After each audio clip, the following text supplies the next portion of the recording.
Hi guys, my name's Seb Tudor, I'm the man on the Silver Mountain, and welcome back. Today I wanted to talk about one of those other big R's that I've been mentioning. I did the first one, responsibility, not so long ago, so I figured reason was the next one to come up, because reason is incredibly important, because reason is the way that we are able to best appreciate our reality and the truth of the situation that we happen to be in. Excuse me, but ooh, pardon me, sorry, but the main reason that reason or logic or however else you want to describe it is this way is because it is purely the case of absorbing as much information as you can, as much relevant information as you can, and comprehending it, appreciating it, being aware of what is involved in all of those pieces of information that you pick up every day, and then being able to filter them in such a way to know what is relevant to your current situation so that you can best use it. And for example, and using it can be just in regards to knowing where you stand. It doesn't need to be anything particularly active. It can be just an appreciation of your position in life, your position in a specific interaction or whatever else.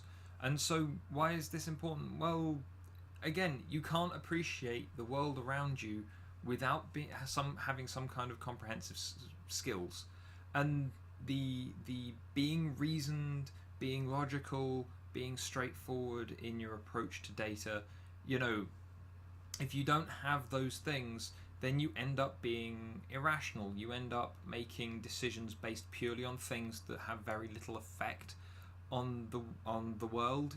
All of your internal feelings and emotions and things like that maybe aren't particularly logical or aren't particularly well thought out, because they are knee-jerk reactions, or they're kind of in the moment responses. With those ruling what you're doing, you may very well end up making mistakes and then living to regret them afterwards. And so, whilst mistakes are all learning experiences, it's not really a preferable thing to make 101 mistakes on something that could have otherwise, in ways that could have otherwise been avoided purely by having a think through what you're doing. And obviously, in regards to emotion versus reason, it can be very difficult, especially when you have very firmly held beliefs that you have an awful lot of emotional attachment to. It can be very hard to divide one from the other, but in a lot of cases it is literally purely a matter of taking a deep breath and moving away from what is causing that response in the first place so that you can think about it.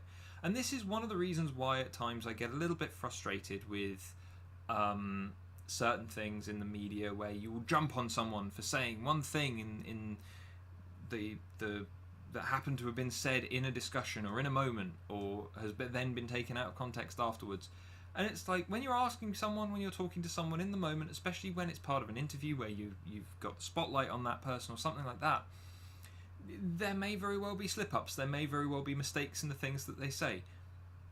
Oh well, let that person go away, have a think, see why they said it or what they said, and so on and so forth, and come back. And then if they come back and say exactly the same thing, then fair enough. They probably held that belief or that idea or whatever else quite solidly. If they apologize, or if they come out saying something else, then don't condemn them for the first thing they said. There's a reason why they went away and came back. And granted, sometimes it's not particularly honest. Sometimes it is just people getting out of trouble as best they can. But for the most part, I would say if someone goes away and comes back, then there is a good chance that they've actually been able to have a think about it, instead of it being kind of heat of the moment responses. But going more into why this is so important, if I was coaching someone and they weren't being reasoned or logical in as a result of part of the process, which is specifically to do with appreciating the realism of the situation after you've devised a goal that you want to head towards, if they're not being realistic in and using some kind of reason and logic in the situation that they happen to be in, then it's far harder to generate options and ways to progress that will actually work. You know, if you're saying I want to write a book, but then you're not putting, if you don't realistically have any time or money or any idea of what you would write it on or anything like that, if you don't have those elements put forward, then or in some way available to you, then the idea is not as realistic as it could be. And the same goes for if you wanted to start a business but you don't have anything to sell, or you don't have anything to work with, or no one to support you, or whatever else. You know, if the bank won't give you a business loan to get you going, or whatever else. With those issues, with those things, it's very much a case of if you don't have the appreciation of what those things are and how they stand and how they work in the world, then you're not going to be able to progress as far, purely because, you know, if you're trying to progress anywhere and you try and get into an imaginary car, it's just going to leave you sat on the ground making car noises. You know, it's not going to get you anywhere. And so those are my thoughts on reason and why it's important. But how does it fit into the strength of a person? Well, this is where it relates to the other two. If you're realistic about the world around you, then you know its limits and you know your limits, and as a result you can be resilient against things because you know what can push you and what you need to give ground to and what you don't. And then in regards to responsibility, if you're realistic about what you're responsible for, what your duties are, what things are dependent on you, what things are completely independent from you, and what things just aren't your responsibility, that you have no interaction with, then it allows you to break down like what you need to be involved in, what you need to do, and stuff that you just don't need to touch. And as a result, it allows you less stress, it allows you to focus on the things that are important and not worry about the other stuff that's just floating around. And so, you know, by that interaction between the three, that allows for you to sit down and take a look at the world around you and be more appreciative of it as well. You know, if you're being reasoned and logical, then looking at the big picture and then narrowing down into the minute details. Some of those details are absolutely fantastic to look at.